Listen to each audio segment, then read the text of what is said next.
In this episode, we'll discuss the significance of diversifying your digital asset portfolio, the recent developments around Ethereum ConsenSys and the free PZF gate, as well as the implications of the Ripple versus SEC update. It will arrive soon, after which we will discuss the equation and how the XRP ledger will serve as the link between all of these things. So please take a seat back now. Let's unwind and dive into the world of Bitcoin. Currently it's down 3%. I'm just giving it a quick review. You're aware that it's still down despite a 3% decrease this morning, 31% at this time at 65.0. Ethereum is up 2.26%, while USD remains pegged to the dollar, with USD at 99 cents and XRP at 35.58. And I assume yesterday as well. I believe that the market's potential decline, if it occurs, could range from a maximum of 10 to 15%, or it could be as low as 7%. But that's all. As you can see, this is the closest we can get when trying to find bottoms. To reach the bottom, we won't be able to schedule this precisely or nail this object at the exact location where the work will be done. This is the point at which the value of Bitcoin drops from 65 to 60,000, but it's still a significant change. The price of Bitcoin has decreased from 49 to 446 over time. The only factor that matters is whether you are averaging your dollar costs and buying dips, as this is what most people do. Additionally, most individuals who are new to crypto tend to buy when the price starts to rise. After all, does it make a difference whether you purchase XRP at 46 cents or 49 cents when we're discussing a 3, 4, or 5 cent value? It's not how things work in the cryptocurrency market. Fares move up, people start to wonder, oh, what if this is the last drop? What if this is only going to go up? Things eventually fall apart, which is why DCA is your best friend. Now that we know this, let's talk about why you should diversify your digital portfolio right now. This is if many people develop an interest in cryptocurrency, but their interest does not grow further. When I tell you the story of the mistake I made back in 2017, you will undoubtedly shed tears. You will undoubtedly feel sorry for me when I look into your eyes. I was a kind of crypto as a newcomer to the market in 2017. I lacked a deep understanding of technology and current trends. I reasoned that if I invested my money in anything, I would make a significant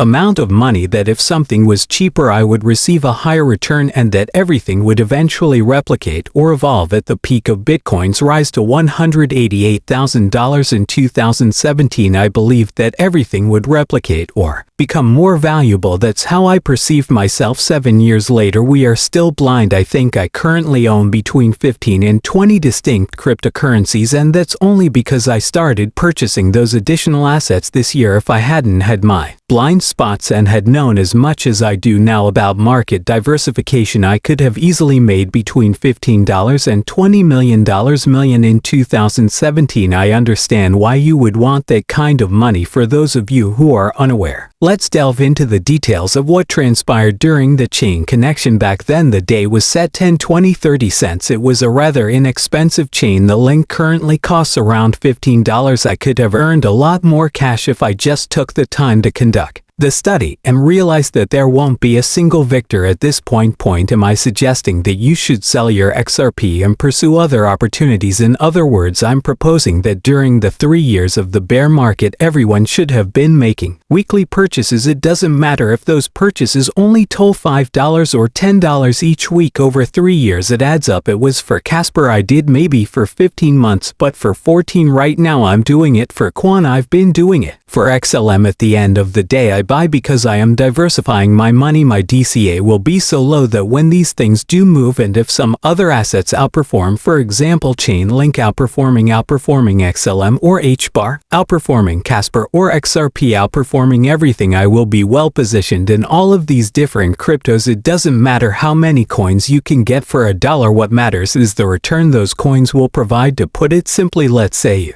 have 10 XRP that you could have bought at $50, while 10 seems like a very attractive amount. If XRP only increases by 2x and you buy a Chainlink pad or Casper that has a higher valuation, let's say the Chainlink, because it currently has a higher valuation, you might only have 200 Chainlinks. In contrast to your 10 XRP, you will ultimately earn significantly more if your Chainlink performs at a 5x or 10x rate. Regardless of of the actual number of coins you own. To be honest, it took me a year and a half to overcome this issue, as my focus was always on the number of coins I would receive in return. However, the real question is how many EX will that return generate for you? Jan states, hello, do you believe Link made $100? Let me inform you folks that we have already coded and locked in a $100 chain. 100% of it will reach more than $100. It's not financial advice, but I believe we're getting closer to those 2 to 250 markers on the chain link.